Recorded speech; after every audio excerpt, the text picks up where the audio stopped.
Yun. Nagpainit na nga pala tayo ng mantika. Tsaka nilagay na natin yung sibuyas at saka bawang. Magluluto po tayo ng sinigang na manok, mga idol. Yan. Ito yung mga ingredients niya. Sibuyas. Ayan pala sibuyas. Tsaka luya. Yan, ginisa ko na. Tsaka kamatis. Lagyan natin ng kamatis. Ito, lagyan natin ng sitaw at okra, sili. Panigang na sili. Saka ito, pangpaasim. At saka yan, chicken cubes. Ito po yung manok ko. Pag ganyan na po yung kulay ng manok,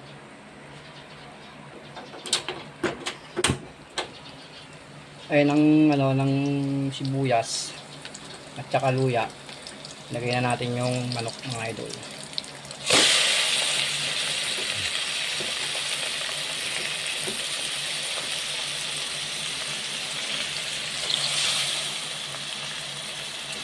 Simpleng luto ng sinigang na manok lang to, mga idol. Kasi common na kasi yung sinigang na baboy eh. Manok naman tayo. Yan, ganyan lang. Halu-haluin nyo lang.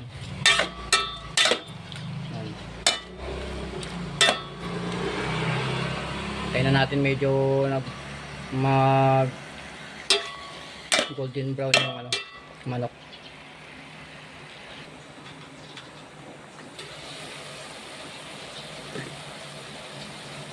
Pag medyo natuyo-tuyo na yung sabaw, mga idol, lagyan naman natin yung kamatis. Ito yung kamatis. Yung kamatis. Lagyan na natin. Saka natin haluin.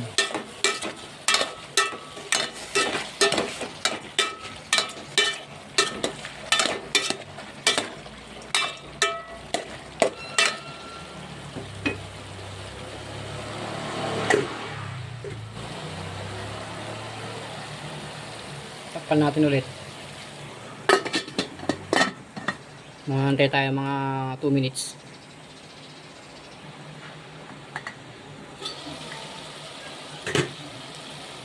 Lagyan natin ng patis, mga idol.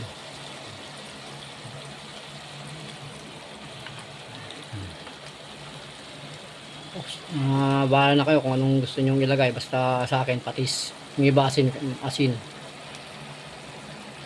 Takpan natin ulit.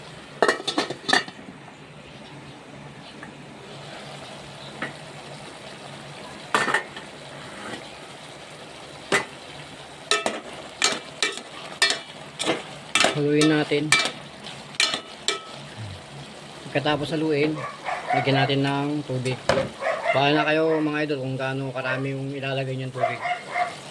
Sa akin, saktual lang.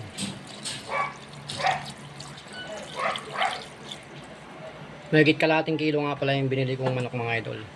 Yan pwede niya, saktual na yan.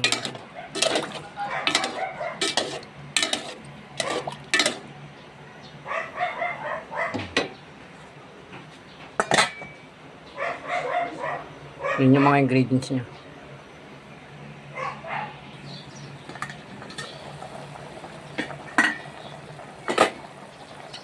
Lagay na natin yung chicken cubes. Maglagay tayo ng chicken cubes. Optional yan, optional lang yan, mga idol. Kung gusto niyo hindi maglagay, pwede rin. Tapos sabay na natin yung yan, pangpaasim. Tantayin nyo na lang kung gusto niyo na maasim o hindi maasim. Kaya nang balang tumantya. Tapos pakuluan natin ulit. Takpan muna natin.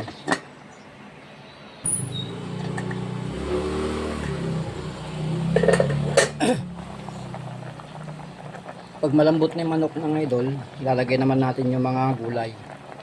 Ito, gulay.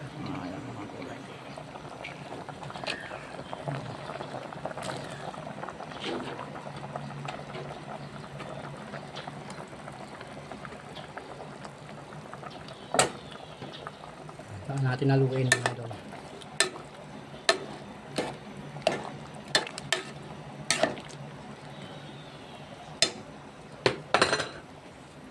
Yan. Takpan natin.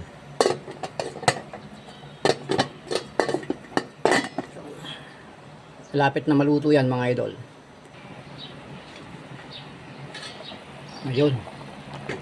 Luto na mga idol. Yan. Pwede na magsalin.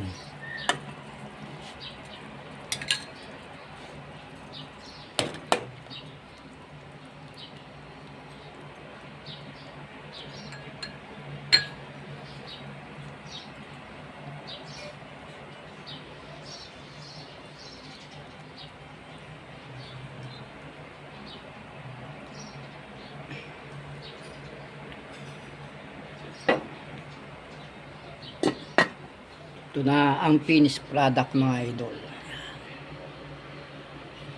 Thank you for watching.